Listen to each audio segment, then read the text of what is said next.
Good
morning, church.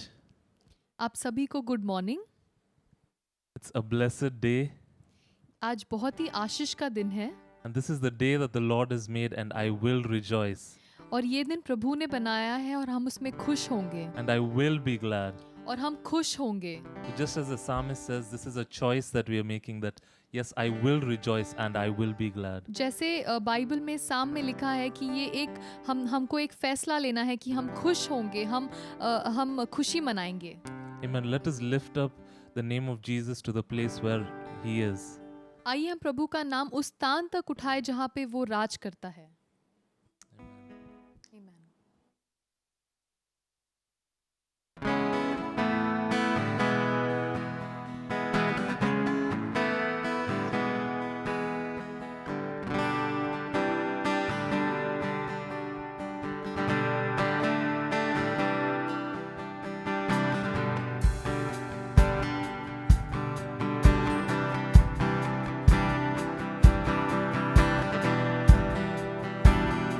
God, we lift your name up high.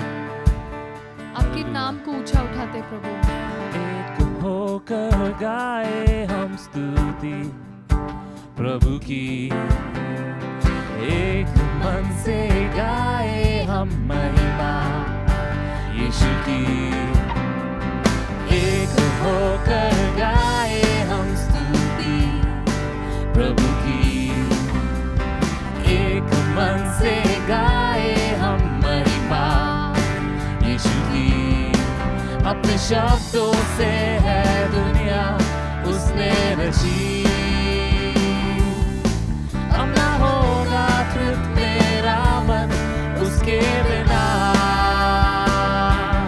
सबसे ऊंचा यीशु नाम, तेरे जैसा कोई नहीं, पूरे दिल से मैं लाया हूँ आराधना। सबसे ऊंचा यीशु नाम, तेरे जैसा कोई नहीं, पूरे दिल से मैं लाया हूँ आराधना। अपने शब्दों से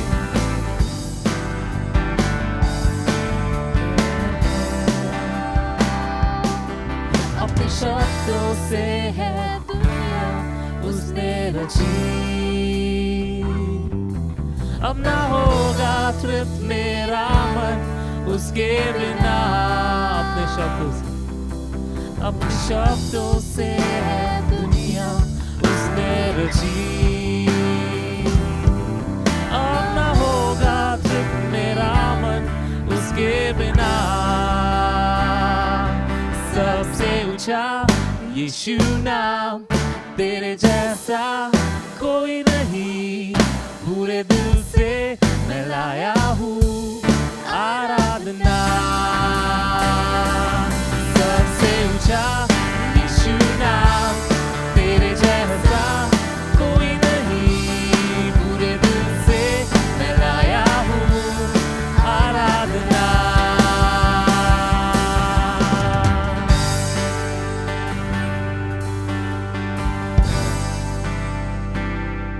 You know, as we continue to sing about Jesus' name and lift his name up high, और जैसे हम यीशु के नाम की गीत गा रहे हैं, I just want to just remind us about what happened when Jesus was here on earth. और मैं आप सभी को ये याद दिलाना चाहता हूँ कि जब यीशु इस धरती पे था तब क्या हुआ। If you notice, whenever Jesus was there, people wanted to see amazing works and say, Jesus, just show us some, magic. और आप ये देख सकते हैं कि जब भी प्रभु कहीं गए, जब भी यीशु कहीं गए, तब लोगों को उनका काम, उनका वो मिरेकल वाला काम देखना था, और वो बोलते थे उनको कि आप हमें दिखाइए कि आप क्या कर सकते हो। They said, show us something and then we'll believe in you. आप कुछ दिखाइए हमें कि हम आप पर विश्वास कर सके। And even the devil, when Jesus was being tempted, said, why don't you throw yourself, or why don't you convert this stone into bread? Show something that we can say that you are an amazing person. और जब शैतान ने भी प्रभु को tempt करने की कोशिश की और ये बोलने की कोशिश की कि तुम अपने आप को जता कि तू प्रभु का बेटा है, और अपने आप को गिरा दो कि स्वर्गदूत आके आपको उठा लें, पर प्रभु Yeah, the fact is that in Jesus' entire time, he never did anything for his own name. But यीशु ने कभी भी ऐसा कोई काम नहीं किया सिर्फ अपने नाम के लिए। So if you see that he did have the power, he did convert. I mean, he did make bread for thousands of people, and he did this out of compassion. उसके अंदर वो क्षमता हमेशा से ही थी, और उसने बड़े बड़े काम किए, उसने ब्रेड को मल्टीप्लाई किया लोगों को खिलाने के लिए।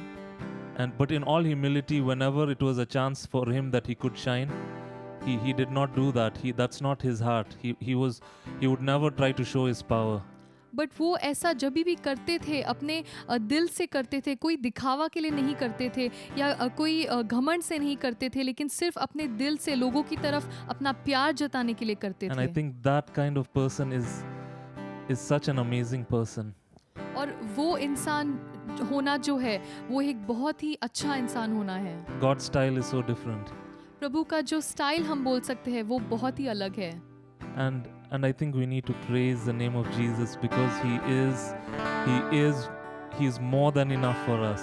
और हमें इस नाम को ऊंचा उठाना है क्योंकि प्रभु हमारे लिए सब चीज़ों से ऊंचा है, हमारी सारी ज़रूरतों से ऊंचा है और हमें किसी भी चीज़ की ज़रूरत नहीं Such a और powerful person, such a powerful name that brings deliverance, but yet Jesus is humble in all his ways.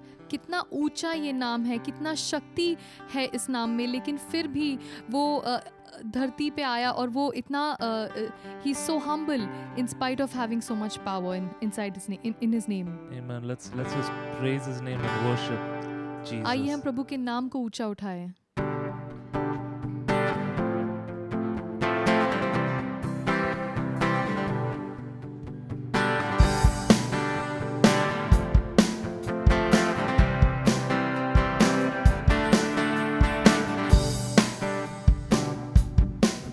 जिस नाम में है मुक्ति, जिस नाम में है शक्ति, जिस नाम में है शांति, देता वो नाम चंगाई.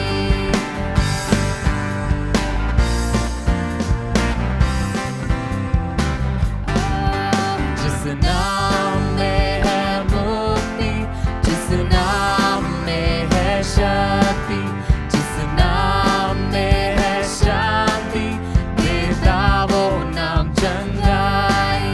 जिस नाम में है जिंदगी, यीशु है वो नाम.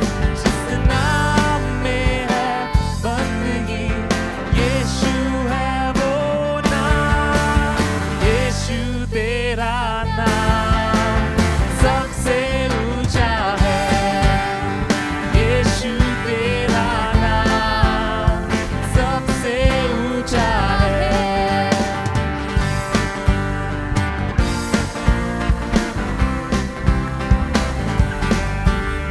बीमारी से, गरीबी से, श्रापों से है छुड़ाता. वो नाम है जो अंधों को रोशनी भी है देता.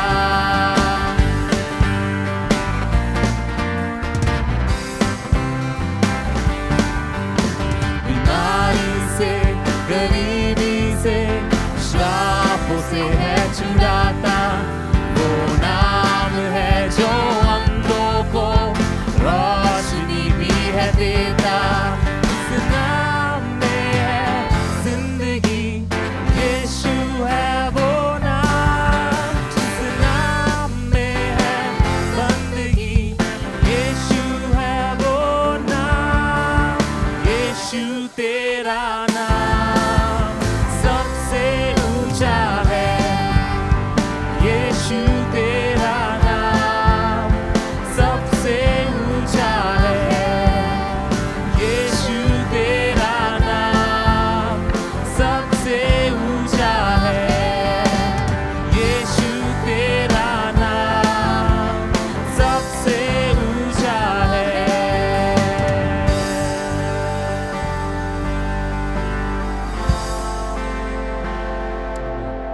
Amen. Our God is greater. हमारा परमेश्वर एक ग्रेट गॉड है, एक सबसे ऊंचा परमेश्वर है. Amen. He's greater.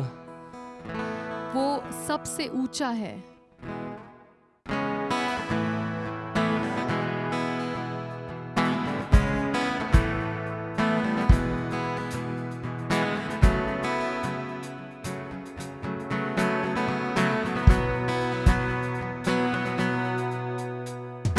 Water you turned into wine.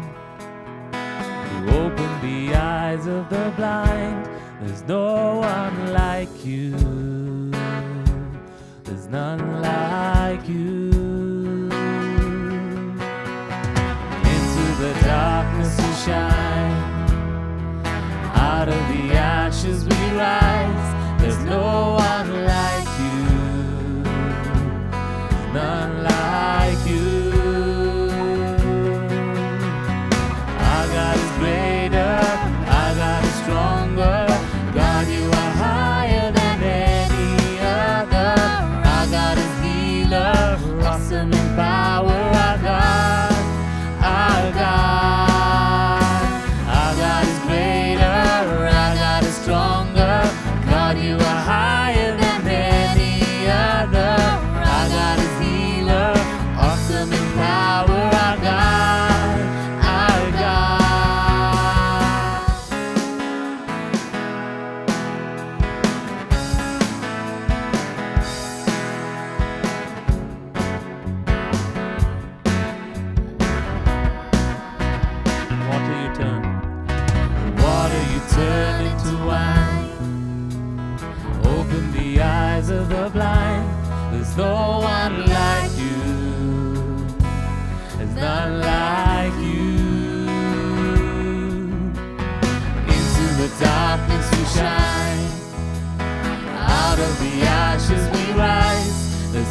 stronger.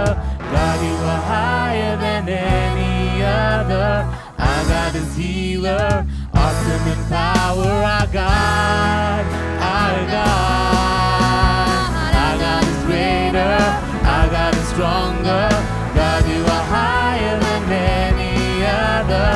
Our God is healer, awesome in power. Our God, our God.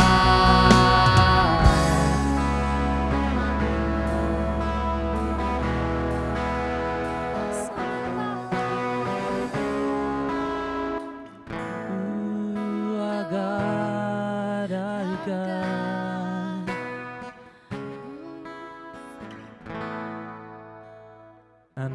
And into your darkness he shines. और आप सबके अंधकार में प्रभु अपना वो आशीष और अपना वो रोशनी दिखाता है। Into your darkness right now he shines. अंधकार के बीच में परमेश्वर अपना रोशनी दिखाते हैं And he changes everything. और वो सारी चीजों को बदल देते हैं। Amen.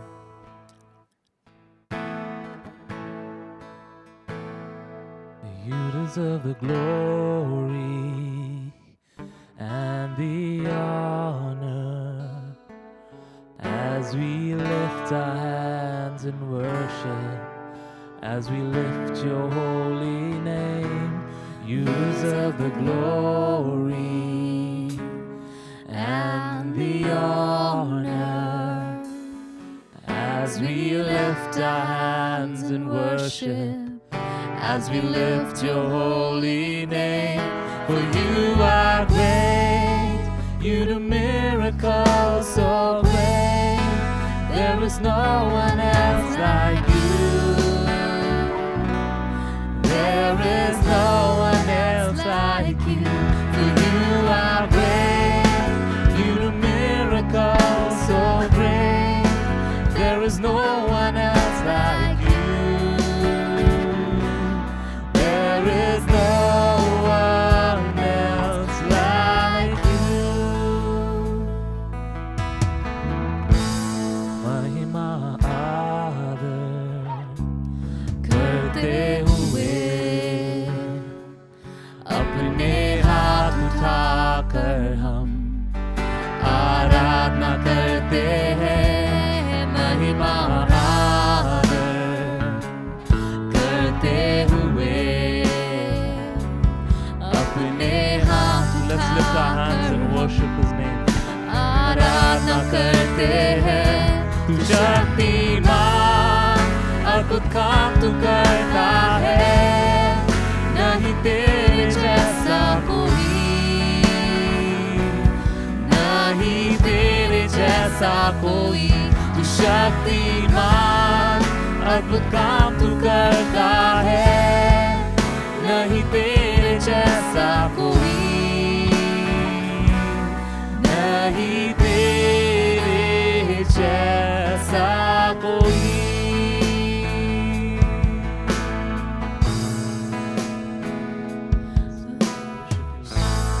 Let's sing Mahima Adar again. Just worship and honor his name.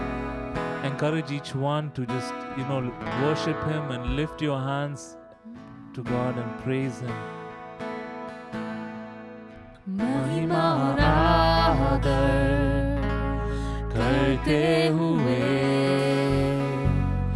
अपने हाथ उठाकर हम आराधना करते हैं। महिमा आदर करते हुए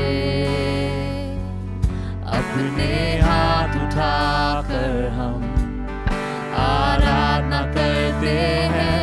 तू शक्तिमान अद्भुत काम तू करता है, नहीं तेरे जैसा कोई, नहीं तेरे जैसा कोई। तू शक्तिमान अद्भुत काम तू करता है, नहीं तेरे जैसा कोई, नहीं तेरे जैसा कोई। तू शक्तिमान अद्भुत काम तू करता है, नहीं तेरे जैसा कोई, नहीं तेरे जैसा कोई।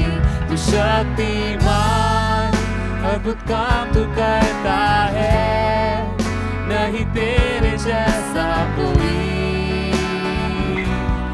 नहीं तेरे जैसा कोई।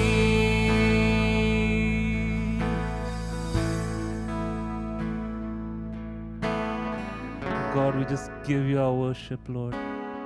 प्रभु हम सिर्फ अपनी आराधना देते हैं तुझको आज। And church, I just want to encourage you. I just want to challenge you to give your words of worship to God. और कलीसिया में आप सबको चुनौती देना चाहता हूँ कि आइए हम अपने शब्दों से प्रभु को आराधना करें उसकी, और उसके नाम को ऊंचा उठाएं। These songs are just to help us to just worship and honor Him. ये गाने जो हम गाते हैं ये हमारे मदद के लिए है, लेकिन आइए हम अपने शब्दों से उसके नाम को ऊंचा उठाएं। God wants to hear what you have to say. उनको, प्रभु को वो सुनना है जो आपके दिल में है। He wants to hear what you have to say about Him. यीशु को वो सुनना है जो आपके मन में विचार है उसके लिए, जो आप उसके लिए बोलना चाहते हो। And even as we spend the next 2 minutes just worshiping Him, और जैसे हम थोड़ा सा समय प्रभु की आराधना में बिताते हैं, I just want to challenge you that to speak your words, because God wants to hear what you have to say. मैं आपको चुनौती देना चाहता हूँ कि आइए अब हम अपने शब्दों से उसकी आराधना करें। And it just has to be honest. It can be words of your pain, it can be words of worship, but God wants to hear what you have to say. और वो सिर्फ आपके दिल से आने के वाले शब्द है, वो चाहे दर्द के हो चाहे आराधना के हो, बस प्रभु को आपके दिल में जो शब्द है उसे सुनना है। God, we just worship you प्रभु हम आपकी आराधना करते हैं, and we say that Lord, you are our source. और हम कहते हैं कि प्रभु तू ही है हमें देने वाला, You're the one who provides for us. तू ही है जो हमारे सारी जरूरतों को पूरा करता है। Lord, we worship you. हम आपकी आराधना करते हैं। You're the one who is with us. तू हमारे साथ खड़ा होता है, The one who is with us. हमारे साथ खड़ा होता है। You're the one who calms the storm.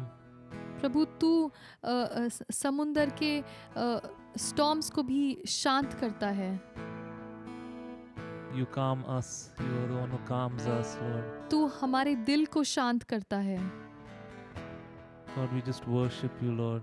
हम आपकी आराधना करते हैं।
give you our praise and we give you our worship.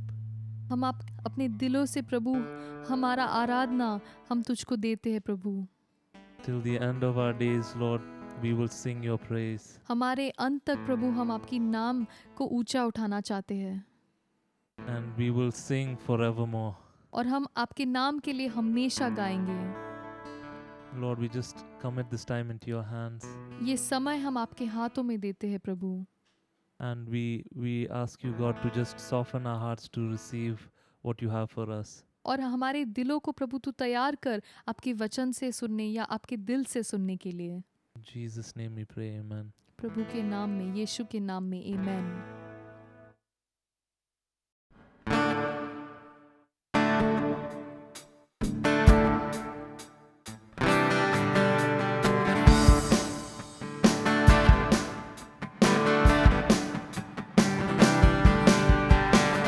My Savior, Redeemer, lifted me from the miry clay.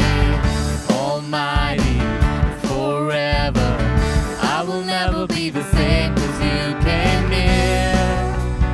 From the everlasting to the world we live, the Father's only Son. 'Cause you came near. You came near. From the everlasting to the world we live, the Father's only Son. You lived, you died, you rose again on high. You opened the way for the world to live again. Hallelujah for all you've done. Hallelujah for all you've done. My Savior, Redeemer, lifted me from the miry clay. Almighty, forever, I will never be the same 'cause you came near. From the everlasting to the world we live, the Father's only Son. You came near. From the everlasting to the world we live, the Father's only Son. You lived, you died, you rose again on high. You opened the way for the world to live again. Hallelujah for all you've done. Hallelujah for all you've done.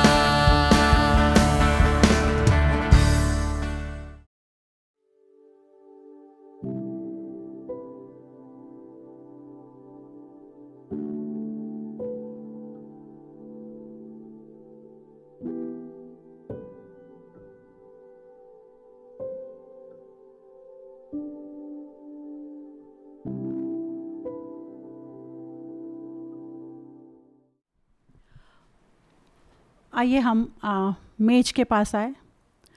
हम उस बात को हम फिर से स्मरण करें कि 2000 साल पहले यीशु मसीह ने हमारे लिए क्या किया। ना चारू, हम हमेशा लेते हैं परमेश्वर के मेज से और याद करते हैं, लेकिन हमको ये हमें ऐसे रीति रिवाज नहीं बनाना है और हमको ये नहीं कहना है कि परमेश्वर ने हमारे लिए कर दिया। लेकिन समय अभी ऐसा है कि वो चीज़ें, वो वचन, वो परमेश्वर ने किया हुआ सैक्रिफाइस हमारे जीवन में मैनिफेस्ट होते हुए दिखे। और नहीं दिख रहा है तो हमें अपने आप को सवाल करना है, वो बहुतायत का जीवन क्या है? क्या है बहुतायत का जीवन? सिर्फ बोलने के लिए है या सही में हमारे जीवन में हो रहा है उसका इफेक्ट कुछ? या अभी हमने जब हम लोग जब बात करते हैं और बहुत सी वचन कोट करते, लेकिन जब समय आता है तो क्या मेरे जीवन में दिखाई दे रहा है परमेश्वर का वो वचन? वो डिफ़िकल्ट टाइम में या निर्णय लेने के टाइम में या ऐसी चीज़ें प्रायोरिटी सेट करने के टाइम में, या हर कुछ भी बात क्यों ना लो, क्या वो वचन मैनिफेस्ट हो रहा है मेरे जीवन में? क्या वो बहुतायत का जीवन या यीशु मसीह का बलिदान क्या व्यर्थ जा रहा है, या सही में उसका जो यीशु मसीह का जो मकसद हो मेरे जीवन में पूरा हो रहा है? तो आज क्यों ना हम जब इस रोटी से ले, इसको तोड़े, और ये देखते हुए कि यीशु ने मेरे लिए अपना देह को तोड़ा, क्या हम महसूस करते हैं उस बात को? हाँ, वो तीसरे दिन जी उठा, लेकिन उसका मृत्यु बहुत ही पेनफुल था।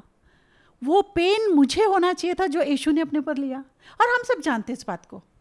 लेकिन वो बातें मेरे जीवन में हो रही है, क्या मैं उसको देख रही हूँ, या जैसे कि वैसे ही हम, या बस थोड़ा खिसक गया आगे? नहीं, अब हो गया, बहुत समय गया, बहुत कोरोना की बातें हो गई, बहुत डर की बातें, इनफ, निकलना है हमको इसमें से बाहर। इसमें से निकलना बाहर। कोई कोरोना या कोई इसके पहले क्या कुछ चीज़ें नहीं थी, बातें नहीं हो रही थी? इनफ। क्या है बहुतायत का जीवन? यीशु मसीह का बलिदान आखिर है क्या? इसको हमें याद करना है, इसको जानना है, इसको समझना है। और आज जब हम इस रोटी से लेंगे चर्च, आज जब हम ब्रेक करेंगे, तो रियली मीनिंग के साथ ले। ये रीति रिवाज हमको नहीं बनाना है। और हम हमेशा बोलते हैं कि हम बीमार थे, हमने प्रभु भोज लिया और हम अच्छे हो गए, और फिर दूसरी बार और मैं मेरी भी बात कर रही हूँ, हम सबकी बात कर रही हूँ। आज जब हम ले, तो हम प्रभु से मांगे कि परमेश्वर अपने जीवन में हमारे जो क्रम है, या हमने जो हमारी प्रायोरिटी रखी है, उसको ठीक कर ले। परमेश्वर के वचन को नहीं जानते तो हम जाने, अब हम खोजे, हम स्टडी करें। आज जब हम रोटी रहे, तो प्रभु जो बुद्धि तूने हम 10 गुना वाइजर बोला है, 10 टाइम ज़्यादा वाइज, बुद्धिमान बताया, तो वो हमारे जीवन में लागू हो रहा है क्या हम उसको इस्तेमाल हो रहे हैं हमारे जीवन में? क्या हो क्या रहा है मेरे जीवन में? क्या मकसद क्या है मेरे जीवन का?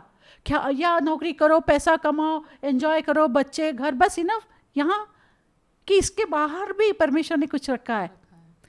आज हम जब ब्रेक करेंगे चर्च, तो सही में हम अपने आप से सवाल करें। यह सवाल नहीं कि मैंने पाप किया तो लूँ कि नहीं लूँ, नहीं, निकल गए हम उसमें से बाहर। लेकिन आज ये ज़रूर सवाल करना है कि जो परमेश्वर की प्रतिज्ञा है, जो आशीष है, जो बहुतायत का जीवन है, क्या वो मैनिफेस्ट हो रहा है मेरे जीवन में?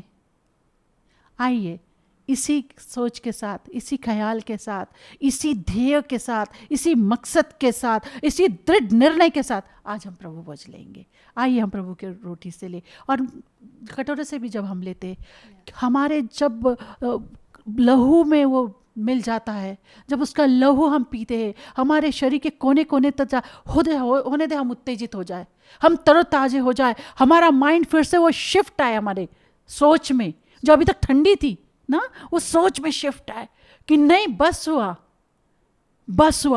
वो ग्लोरी अब मेरे द्वारा दिखनी चाहिए।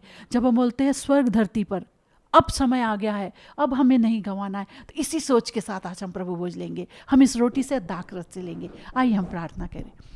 प्रभु जी, हम धन्यवाद देते हैं, हम धन्यवाद देते, तेरा बलिदान व्यर्थ नहीं है प्रभु जी।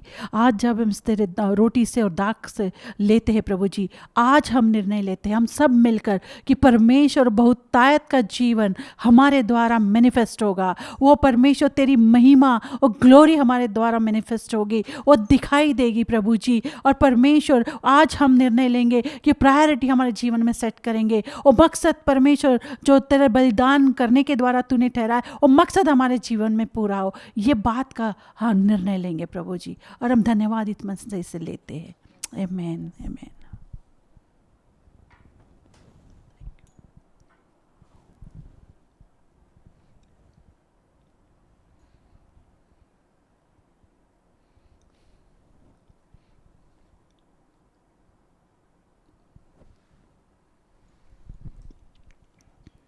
प्रभु आपको आशीष दे।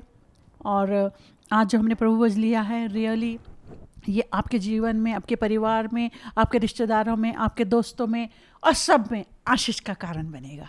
Amen. May Lord bless you, and as you have heard today, and you've heard that, you know, we've been called to live a life of abundance, and we have been called to call heaven on earth. And this is not something that we will experience after going to heaven, but this is something that we experience while we are on earth. And I'm sure you are blessed with this word, that, you know, this is the time to get confident in his word, in his love. And even as we have this, I believe you've had it with that confidence, and it's going to instill that boldness within you, that, you know, nothing, you'll be like a firm rock in the kingdom of God, and nothing will move you. And I pray that, you know, as Pastor Pratibha has spoken blessings over you and your family, that you and your family will be blessed. Wherever you go, you will be a blessing to others. And we release that. Amen. We release that in Jesus' name. We release for Amen. you, even as you Yes. partake in the communion. Amen. Amen. Amen. God bless you. God bless you. Praise the Lord. It's such a wonderful day, and it's such a wonderful time to be in the presence of God. And I hope you all have had a wonderful time in worship today. और कलीसिया आज एक बहुत सुंदर दिन है परमेश्वर ने जो बनाया है, और आज बहुत आप सभी का एक्सपीरियंस बहुत अच्छा हुआ होगा वर्शिप में, जैसे हमने एंजॉय किए. And I want to welcome all of you जो हमारे साथ जुड़े. मैं सभी का स्वागत करना चाहता हूँ आज जो हमारे साथ अपने घरों से जुड़े हमारे साथ. और आज का समय हम कुछ अलग करना चाहते हैं. ये समय हम ले रहे हैं, और मैं हिंदी में ही बात करूँगा आज, क्योंकि काफ़ी हमारे चर्च के क्राउड और जो लोग देख रहे हैं वो काफ़ी हिंदी में देखते हैं. सो एक छोटा सा आज एक इंटरव्यू सेटअप हमने किया है, जहाँ में हमारे beloved pastors, pastor Pratibha and pastor Daniel, उनको as not as parents but as pastors and parents दोनों कुछ सवालात करूँगा. And I hope you all will have a wonderful time. एक अलग एक्सपीरियंस, एक अद्भुत एक्सपीरियंस रहेगा कि उनके जीवन से हम जान पाए कि क्या क्या उनकी अनुभव रहे इतने सालों में परमेश्वर के साथ, इतने साल जो कलीसिया वो चलाए है. और वो सिर्फ यहाँ मेरे और डिप्पी और बेनी, हम तीनों के पेरेंट्स नहीं, बट कईयों के पेरेंट्स रहे हैं जो इतने ओवर द डेकेड्स, मतलब सालों साल, इतने साल से वो लोगों को चलाते आए, साथ में परमेश्वर के और करीब लाए. तो क्यों ना ये अपॉर्चुनिटी लेता हूँ मैं, और आप सबकी तरफ से और जो भी हमारे साथ जुड़े हैं उन सब की तरफ से कुछ सवालात करेंगे. और आई होप कि हम एक बहुत अच्छा टाइम स्पेंड करें और परमेश्वर को और अच्छे से जानें. आमेन. यस. सो पास्टर बोलूँ या डैडी? आई थिंक डैडी बोलता हूँ, दैट इज़ मोर कंफर्टेबल.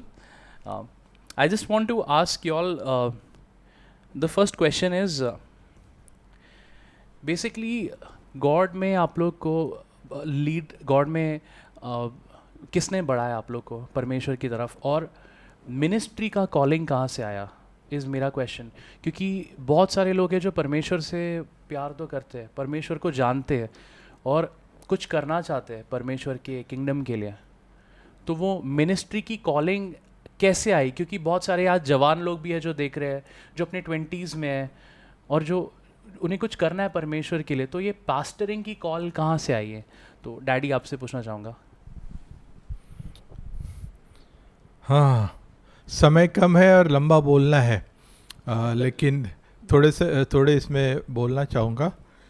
पहले तो पास्टरिंग कॉल नहीं था, लेकिन परमेश्वर की सेवा करना, उसके राज के लिए कुछ करना, ये दिल में आया. और एकदम से नहीं आया था. कॉलेज का एजुकेशन होने के बाद में मैंने जॉब भी किया था, लेकिन हमारे शहर में पास्टर सतीश राय बोर्डे आए थे, और उसके पहले चर्च जाना वगैरह था, वो कमिटमेंट था, वो सब बातें होती थी, लेकिन प्रभु के सेवा में आना ये बात नहीं थी. क्योंकि जिस शहर से मैं आता हूँ वहाँ पे मैंने देखा है कि जो पास्टर लोग हैं या प्रभु की सेवा में जो लोग हैं, सबकी हालत ख़राब, मतलब गरीब है.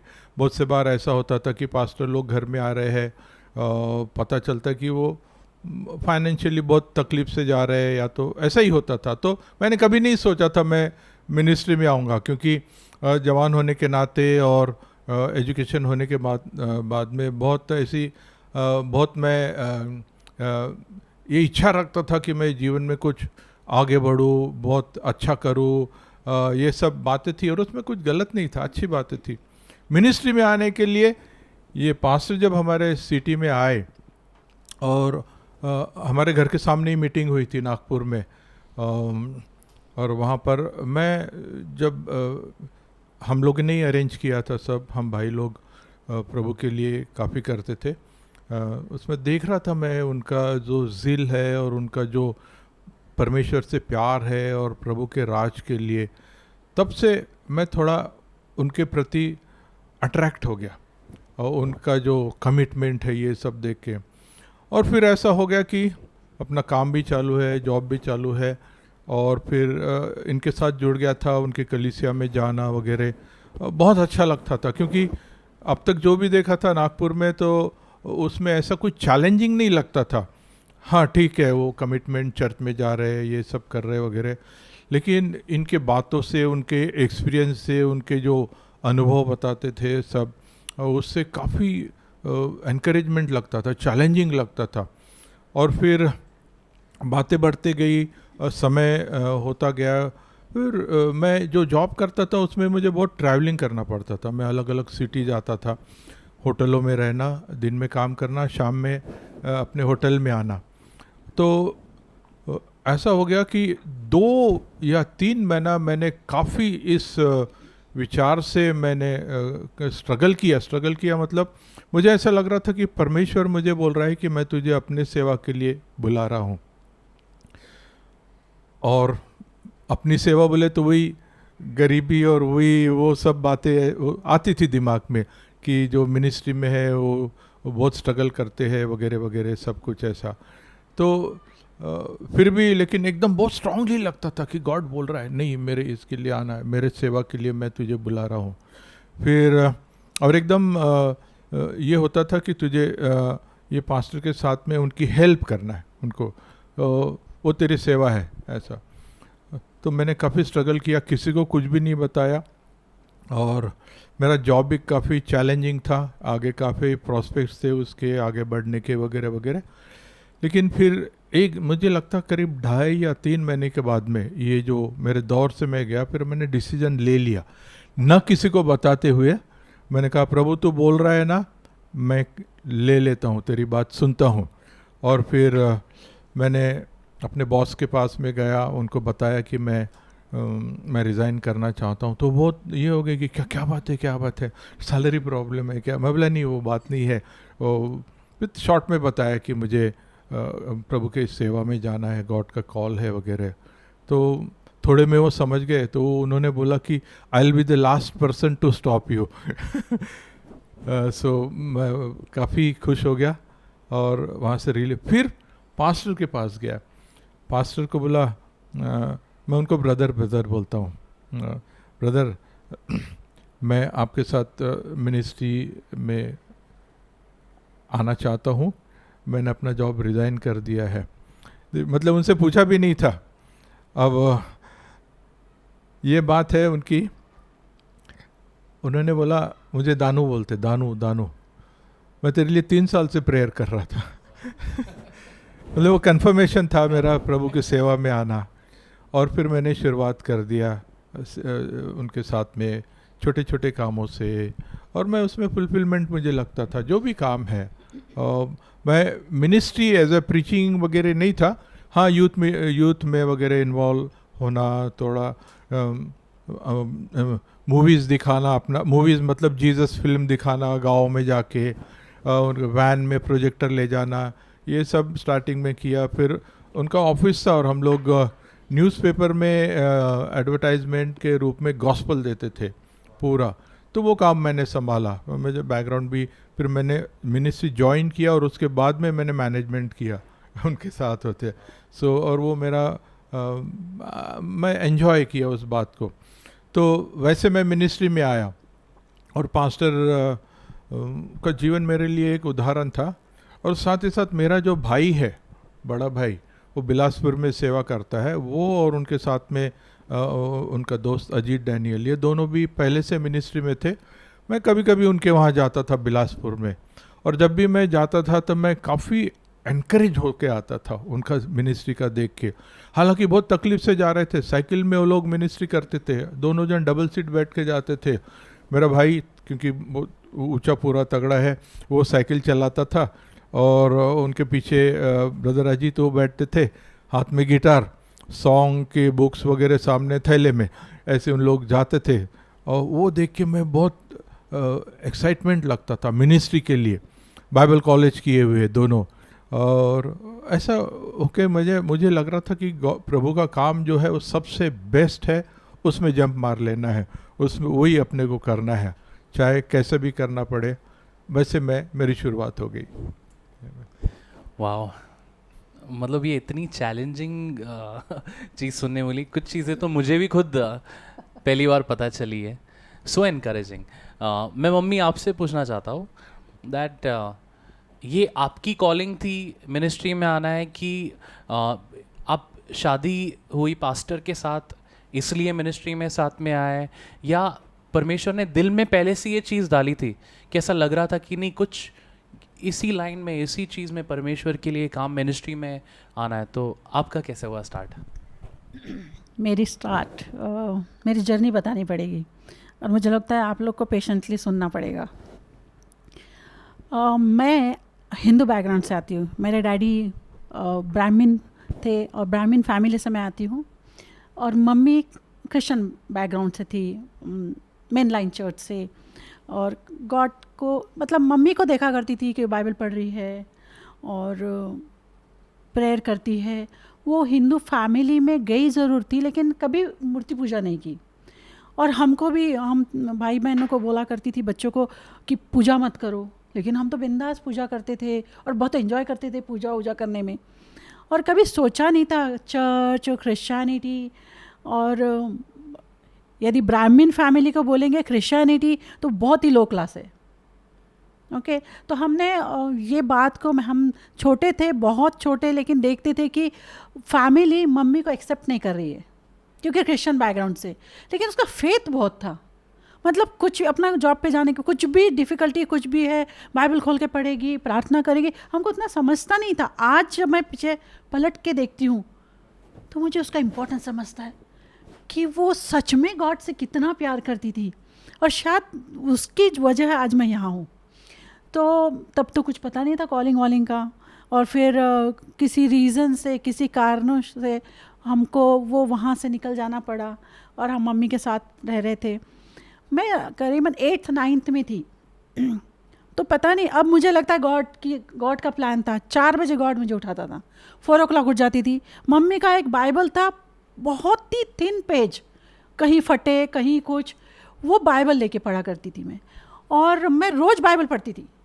मैंने 1 साल में 4 बार पूरा बाइबल पढ़ा, 4 times, 13 times न्यू टेस्टमेंट पढ़ा, लेकिन एक भी वर्ड नहीं पता। फिर से नया जन्म होना, तो मैं सोचती थी इतनी बड़ी हो गई हूँ मैं, और माँ के पेट में फिर से कैसी जाऊँ, और ये नया जन्म होता क्या है। अब जब मैं सोचती हूँ कि मैंने 4 बार बाइबल पढ़ा, 13 टाइम न्यू टेस्टमेंट, कुछ भी पता नहीं, लेकिन वो वर्ड मेरे स्पिरिट को स्ट्रेंथन कर रहे थे, अंदर से बिल्ड कर रहे थे। और मैं विजन देखती थी, मैं ड्रीम्स देखती थी कि मैं बड़े भीड़ के सामने खड़ी हूँ, मैं कुछ लोगों से बात कर रही हूँ, और मेरे हाथ में माइक है, पर कहाँ हो रहा है मुझे, मैं अपने आप को ऐसे ही करती थी, कुछ भी सोचती है। लेकिन वो बातें फुलफिल हुई, और ये बात यूँ ही चलती गई। फिर मैं तो भूल गई ये सब बातें। हम लोग ऐसे ही कभी कभार क्रिसमस और न्यू ईयर को ऐसे जाते थे मम्मी के साथ चर्च में। एंड इनसे मुझे लगता है मम्मी की फैमिली और इनकी फैमिली पहले से जानते। ओके, और मुझे बाद में 12th के बाद मैं पढ़ाई करने नागपुर गई। फिर से हम लोग मतलब बहुत सालों के बाद मिले थे। मैं छोटी थी तभी हम लोग जाते थे, उसके बाद काफ़ी गैप था और मुलाकात हो गई ऐसा। तो वो सतीश अंकल के चर्च में हम लोग कभी कभी जाने लगे। फिर मेरा वहाँ एडमिशन हो गया ट्रेनिंग के लिए, तो वहाँ से जाने लगे। वहाँ मेरा साल्वेशन हुआ। वहाँ एक हाउस ग्रुप में जाते थे और वहाँ साल्वेशन हुआ। तभी भी गॉस्पेल नहीं पता था पूरा, मतलब थोड़ा ही सुना था और लगा था ये जो गॉड है ना, ये रियल गॉड है, क्योंकि मेरे माँ का गॉड है। ये माइंड के अंदर था, ये मेरे माँ का गॉड है। आज मुझे उसके बारे में पता चल रहा है। और सतीश अंकल तो मेरे लिए हीरो थे, मतलब रियल हीरो थे। उनका फेथ, उनकी बातें मैं बड़े अचंभे से देखा करती थी। और वहाँ मतलब ज़्यादा कुछ नहीं था, ज़्यादा बड़े नहीं थे, लेकिन एक फेथ वहाँ बड़ा मजबूत था कि बस ऐसा बोलेंगे हो जाएगा, और होता भी था ऐसा। एग्ज़ाम के टाइम गॉड मैं इतना पढ़ूंगी, ये आना चाहिए, तो सही में उतना ही आता था। तो ये सारी बातें होने लगी, तब इन्होंने प्रपोज किया और शादी वादी फिक्स हो गई। ठीक है, अब मुझे ये फुल टाइम मिनिस्ट्री कुछ पता नहीं, मुझे ये पता था शादी के बाद या अपने घर में अपने लाइफ में लाविशली रहना है, एंजॉय करना है, क्योंकि बचपन ऐसा ही था, डैडी के यहाँ ऐसा ही था और सब अच्छा। तो जब शादी की बात फिक्स होगी, पता चले फुल टाइम में है, इतना सा ही सैलरी मिलता है, मतलब ये भी ज़्यादा है, मतलब वो स्पेस ही नहीं है, और कैसा होगा। तो मैंने बात की थी कि मैं नौकरी करूँगी, क्योंकि मेरा गवर्नमेंट जॉब था, फिर उसके बाद तो तुम तुम्हारा करना, मैं मेरा काम करूँगी, ऐसा चलेगा। तो बोले ठीक है, कभी फोर्स नहीं किया था, बोले ठीक है। मेरा बॉन्ड कंप्लीट हो गया, हम, और फिर उसके बाद इनको लगा कि गॉड बोल रहा है मुंबई शिफ्ट होना है, तो शादी के 2 साल पहले ही वो मुंबई शिफ्ट हो गए, और शादी हो गई, मेरा बॉन्ड कंप्लीट, मैं यहाँ आ गई। हम एप्लीकेशन करने वाले थे मेरे गवर्नमेंट जॉब के लिए, तब तक शेपर्डिंग का कॉल, उनको लग रहा था शेपर्डिंग का कॉल है। हमारे शादी के टाइम भी प्रोफेसीज हुई थी और उन्हें बहुत सीरियसली लिया था, और उनका लग रहा था जब पहले जो एडमिन में कर रहे थे, अब गॉड का तरीका है उसको एक शिफ्ट आया था, और फिर चर्च में आ गए, तो चर्च में वो वर्शिप लीड कर रहे थे और कभी कभी प्रीच कर रहे थे। और क्या हो गया, शादी के बाद जब हम यहाँ आ गए तो हमने विजिटिंग वगैरह शुरू कर दी, लोगों से मिल रहे, और मतलब रियली एक लगता था जाके मिलना चाहिए। तो वो जब ऑफिस न्यू लाइफ में थे यहाँ, और ऑफिस जाते थे, शाम को 7 बजे आ जाना, 8 बजे जब भी आ रहे, मैं रेडी रहती थी, हम लोग दोनों मिनिस्ट्री के लिए निकल जाते थे। अब लगता है वो मिनिस्ट्री के लिए निकल जाते थे। एक दिन मुझे उन्होंने बोला, देख यदि तू जॉब करेगी और हमको फैमिलीज़ में मिलना है तो मैं अकेला नहीं जा सकता, फिर भी देख तुझे क्या लगता है, तो नौकरी नहीं करेगी तो अच्छा है। बोल ठीक है, छोड़ देती हूँ। बस मतलब मैंने कुछ नहीं सोचा, ना इधर ना उधर, कुछ भी नहीं सोचा और छोड़ दिया।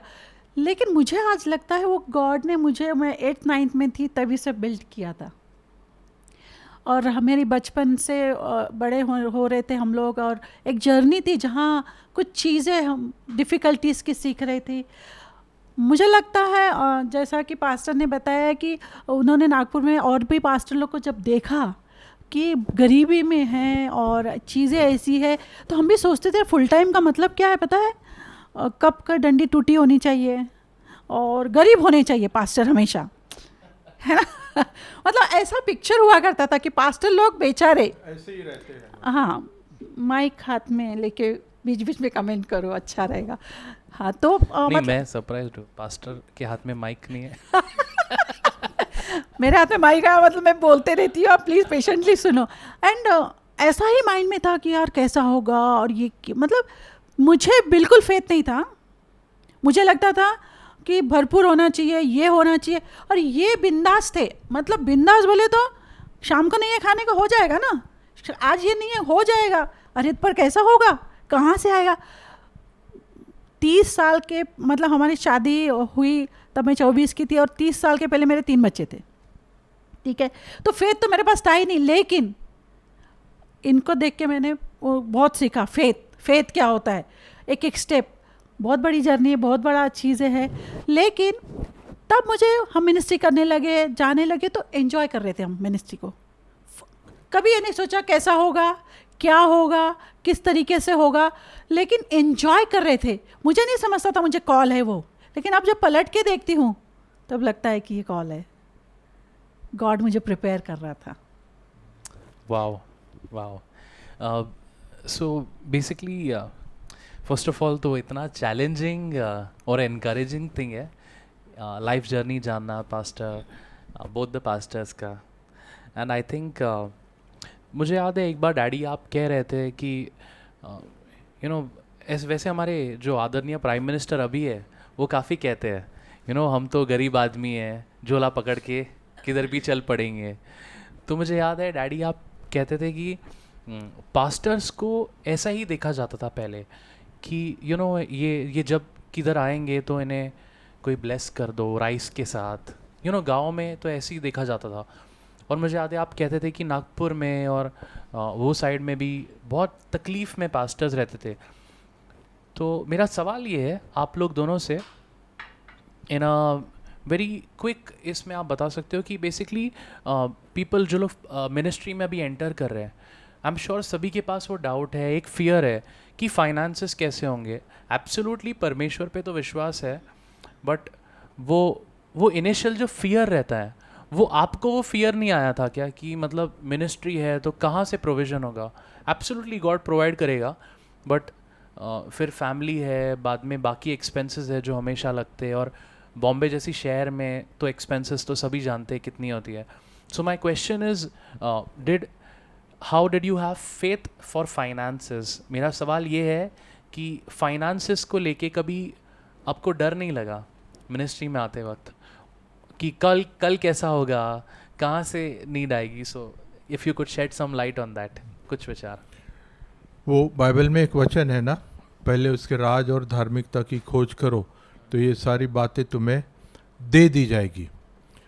ये वचन काफ़ी मुझ पर बहुत हावी था, मैं बहुत बिलीव करता था। और जैसा मैंने कहा कि ब्रदर सतीश, मैं उनको बोलता हूँ, अभी उनको लोग बिशप सतीश रायबोडे बोलते, लेकिन मेरे लिए वो ब्रदर सतीश ही है। उनके लाइफ को भी मैं देखा था कि कैसे फेथ का उनका हर नज़दीक से देखा था। मैं उनके साथ 7 साल था, 7 years, और उनके हार्ड टाइम्स में भी मैंने उनको बहुत नज़दीक से देखा, अच्छे समय में तो देखा ही, लेकिन कैसा फेथ उनका था उससे मैं काफ़ी सीखा। फिर जब मैं बॉम्बे आया था ना, तो पास्टर जोसेफ से भी मुझे सीखने मिला। पास्टर जोसेफ ने एक बात बताई कि मैंने अपने लाइफ में, जब हमारी शादी हुई थी, उन्होंने बताया कि हमने एक कवेनेंट किया था एक दूसरे के साथ में कि हम लोग कभी किसी से मांगेंगे नहीं। मैं सोचता था यदि ज़रूरत है और मांगे तो क्या होता है, बाद में दे सकते हैं, नहीं, ऐसा मेरे मन में ऐसा विचार आया था। लेकिन उनका मैंने वो दिल में रखा कि पास्टर इतने सीनियर पास्टर है, और ये बात उन्होंने एक बार, हम लोग ऐसे बैठे थे, लंच कर रहे थे, तो उस वक्त बताया था, होटल में बैठे थे हम लोग, और बताया कि कभी किसी से नहीं मांगना, ये मैंने और मेरे बीवी ने डिसीजन लिया है। तो और उनका जीवन भी मैं देख रहा था कि जब परमेश्वर अपने दास को इसने अच्छे रीति से आगे ले जा सकता है, जिसको कभी पैसा मांगना नहीं पड़ा, मैं बोला मैं भी कर सकता हूँ मेरे जीवन में। और मैंने अपने ब्रदर सतीश के लाइफ को तो देखा ही था, और भी बहुत बातें थी। मेरा भाई जो बिलासपुर में, और वो दोनों वो भी मांगते नहीं थे, लेकिन परमेश्वर कैसे उनकी ज़रूरत पूरी करता था। एक समय ऐसा भी था कि उनको खाने के लिए वगैरह कुछ नहीं था दोनों, और फिर एक भाई आता था रोज़ सवेरे उनके लिए कुछ खाने का लेके, तो ये बोलते थे कि वो एलिया का कौवा आया है ये शायद वीडियो जाएगा मेरे भाई के पास में और ब्रदर अजीत के पास में, वो समझेंगे कि वो डेली लेके आता था, उनके पास नहीं था कुछ भी खाने, मतलब ऐसी सिचुएशन थी। तो फेथ वहाँ से, मैं जब बॉम्बे में आया, मेरी सैलरी 1,000 रुपये थी, और 1,000 रुपये तब मेरी शादी होने की थी। शादी होने के बाद में सैलरी 1,250 रुपये हो गया, और हमने रूम लिया किराए का 550 रुपये का, और 1 साल में डिप्पी आ गई। तो आप समझ सकते हैं, तो एक 5-10 दिन में ही हमारा पैसा सब ख़त्म हो जाता था। और डिप्पी जब आई तो ऐसा था कि उसको ऊपर से दूध लेना पड़ता था उसके लिए, तो 1.5 लीटर दूध कुछ सब, हाँ वो बाद में फिर, हाँ बाद में का, तो ऐसी हुआ। लेकिन फेथ इतना था। अब इसका मतलब ये नहीं है कि बहुत आराम से बात हुई, बहुत से बार नेक्स्ट डे के लिए बिलीव करना पड़ता, बहुत से बार शाम को क्या खाएंगे वो बिलीव करना पड़ता।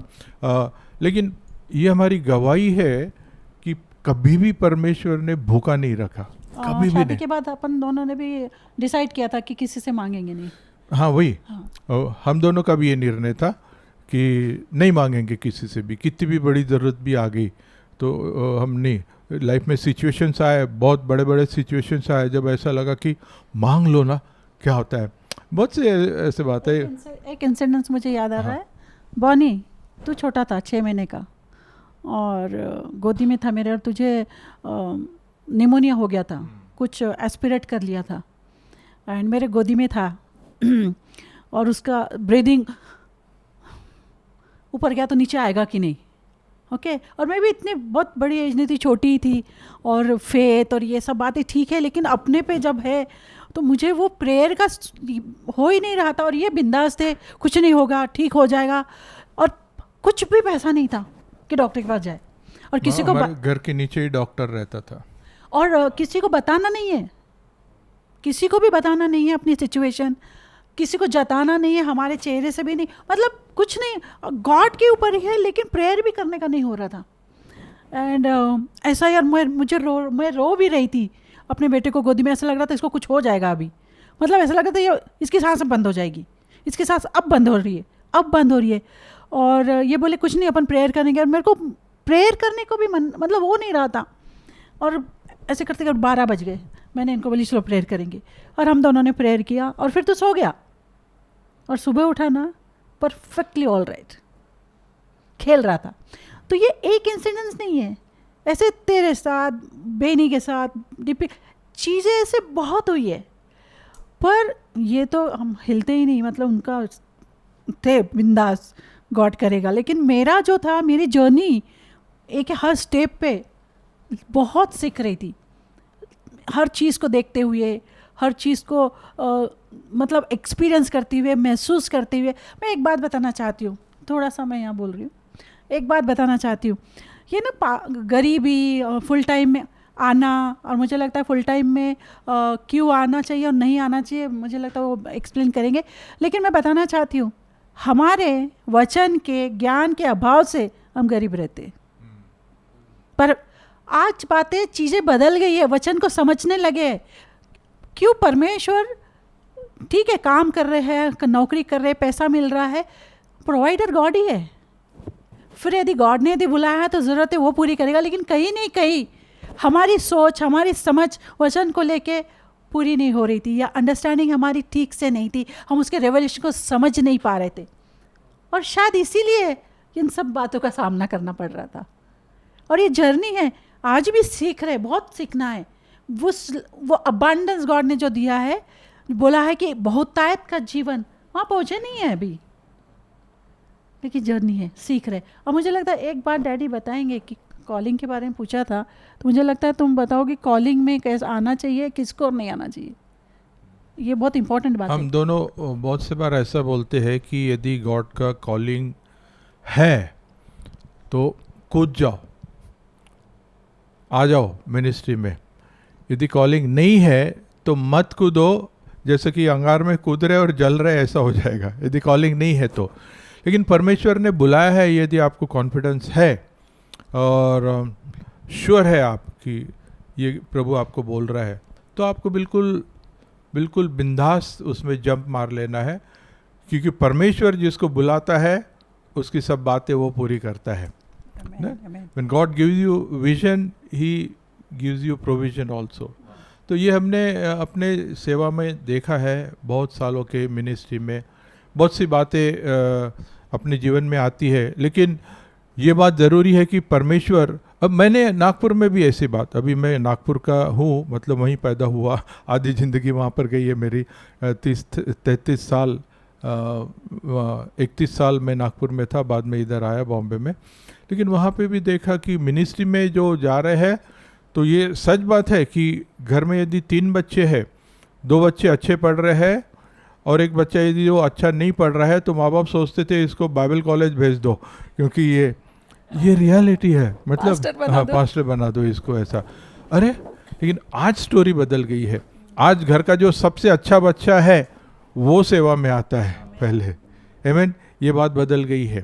तो अपने जीवन में भी ये हमने काफ़ी अनुभव किया और परमेश्वर पूरा करता है। अभी फेथ के ऊपर बोले तो रात भर भी बैठ के बात करेंगे तो ख़त्म नहीं होगी, लेकिन ये बताना चाहता हूँ कि परमेश्वर इन दिनों में बहुत से लोगों को बुला रहा है अपने राज के लिए, जवानों को बुला रहा है, और बहुत से लोग इसमें आ रहे हैं, बहुत से लोग अपना काम करके भी मिनिस्ट्री को प्रायोरिटी दे रहे हैं। परमेश्वर उनको उनके काम में भी आशीष दे रहा है, उनके बिजनेस पे आशीष दे रहा है, लेकिन उनका वो बोलते बिजनेस तो हमारा ये जस्ट अपना इनकम ये है, बट मेरा मेन कॉलिंग ये है।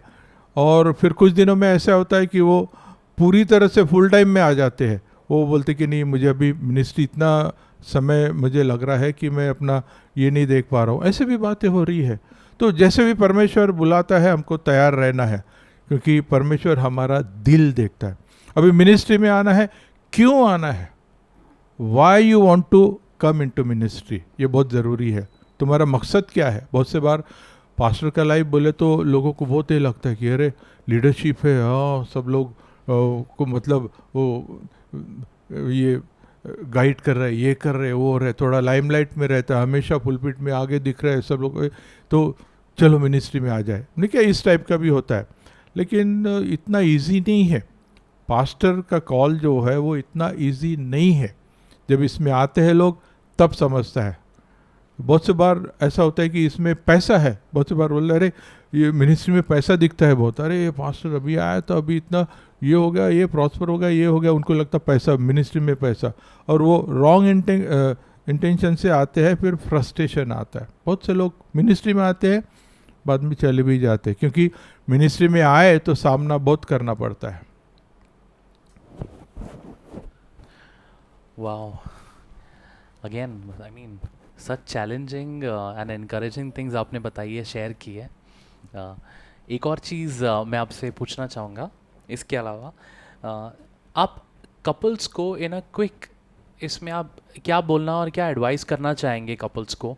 क्योंकि बहुत बार क्या होता है कि आपने देखा है कि यंग कपल्स है, इनके दे हैव किड्स, इनके बच्चे हो जाते हैं, एंड वो बहुत डिफ़िकल्ट होता है उन्हें मैनेज करना टाइम, क्योंकि ऐसा हो जाता है कि अब जॉब है, फिर बच्चों का ध्यान देना है और मिनिस्ट्री भी करना है, तो वो जगल करना बहुत डिफ़िकल्ट हो जाता है। बिकॉज अगर आप देखोगे वर्किंग लाइफस्टाइल आजकल ऐसा हो चुका है कि व्हाट्सएप की दुनिया है आजकल जूम की दुनिया है, तो मतलब बेडरूम में भी आदमी शांत नहीं, मतलब आराम से नहीं रह सकता है। आजकल बेडरूम में भी कैमरा है, बॉस बोलता है कि ये करो वो करो। तो मेरा ये सवाल है कि आप यंग कपल्स को क्या एडवाइस देना चाहेंगे जिन्हें एक साथ मिलकर मिनिस्ट्री में कुछ परमेश्वर के लिए करना है? और जैसे कि आप लोग ने 3 बच्चों को बड़ा किया पास्टर रह के, और चलो बच्चे तो अच्छे ही थे बहुत ज़्यादा, ऐसा सुनने में आया है तो इतनी मेहनत नहीं लगी बट आई एम श्योर ये बहुत मुश्किल चीज़ है कि 3 बच्चों को संभालना और चर्च हैंडल करना। और मुझे याद है आप कह रहे थे कि एक समय था कि आप लोग चर्च जाते थे, आप लोग कुर्सियाँ लगाते थे, मिक्सर साउंड सिस्टम लगाते थे, और फिर गाना प्रचार करके रैप अप करना, लोगों से मिलना, प्रार्थना करना, दुआ करना, और बच्चों को भी संभालना और तैयार करके लेके आना। सुबह 9 का चर्च है तो 7 बजे पहुंच जाना। तो ये कैसे मैनेज किया एक साथ, मिनिस्ट्री और बाकी काम काज और बच्चों को संभालना? तो उसके बारे में अगर कुछ कहना चाहेंगे। हम लोग नेरुल में चर्च था, रहते वाशी में थे, स्कूटर पे आते थे, और बेनी शायद 4 महीने का था, 2 महीने का था। तो मैं, प्रतिभा, डिप्पी और बॉनी सामने खड़े रहता था स्कूटर पे, डिप्पी हम दोनों के बीच में दोनों पैर ऐसे डाल के बैठती थी, और इसके हाथ में बेनी ऐसा रहता था हाथ में, और फिर उसकी बैग वैग सब ऐसा करके हम लोग नेरुल आते थे, और उसको बेनी को बेंच के ऊपर ऐसे रख देते थे क्लासरूम में, और हम लोग भी बेंच वेंच उठा रहे, अरेंज कर रहे, ये सब करते थे। एक अंदर में वो जुनून था, प्रभु का काम कर रहे हैं, उसके मिनिस्ट्री के लिए काम कर रहे हैं, और दिल से करते थे, ऐसा नहीं किसी ने बोला है। पास्टर प्रहलाद, उस समय शादी नहीं हुई थी, उरन से आते थे, उरन से आके सबसे पहले, अभी हम लोग क्लासरूम में वो बड़े बड़े लकड़ी के डेस्क थे, बेंच और डेस्क वो ऐसे जुड़े हुए नहीं थे, पहले अलग अलग डेस्क अलग रहता था, बेंच, तो वो पूरे डेस्क उठा के दूसरे जगह रखो, बाहर रखो इसमें, और बेंच लगाओ, क्योंकि क्लासरूम में जगह नहीं होती थी। वह एंजॉय करते थे, प्रतिभा भी एंजॉय करती थी पूरा, ऐसा करके हम लोग आते थे। As a mother, I would also want to know. कि एक माँ होने के आई मीन रिस्पॉन्सिबिलिटी तो डबल ट्रिपल हो जाती है, क्योंकि बच्चों को संभालना। तो बिल्कुल आप बताइए। मिनिस्ट्री में मैं फुल्ली इन्वॉल्व थी, राइट। पहले वाशी में जब हम थे, no fridge, no washing machine, no servant. कई बार तो नीचे से पानी भी भरना पड़ता था, नल नहीं आ रहा है, सेपरेट टॉयलेट बाथरूम नहीं है, सिंक नहीं। तो ये सब था, चैलेंजेस बहुत थे। 3 बच्चे हैं, हगीज़ नहीं है, रेडीमेड फूड नहीं है, मतलब मेहनत वाला ही सब काम था। लेकिन घर में डैडी पूरा हेल्प करते थे। मैं जितना मिनिस्ट्री में 100% इन्वॉल्व थी, वो 100% घर में इन्वॉल्व थे। आप सुन रहे हैं? लेकिन एक सेइंग है हिंदी में, मैं आपको बताना चाहती हूँ, जहाँ चाह है वहाँ राह है। बहुत ही 100% फिट होता है ये। जहाँ चाहत है, जिससे प्यार है, और जिसके लिए हम कुछ करना चाहते हैं, वहाँ कोई रुकावट नहीं आती, वहाँ कोई चैलेंजेस भी तुम्हारे रास्ते में हर्डल्स नहीं बनते।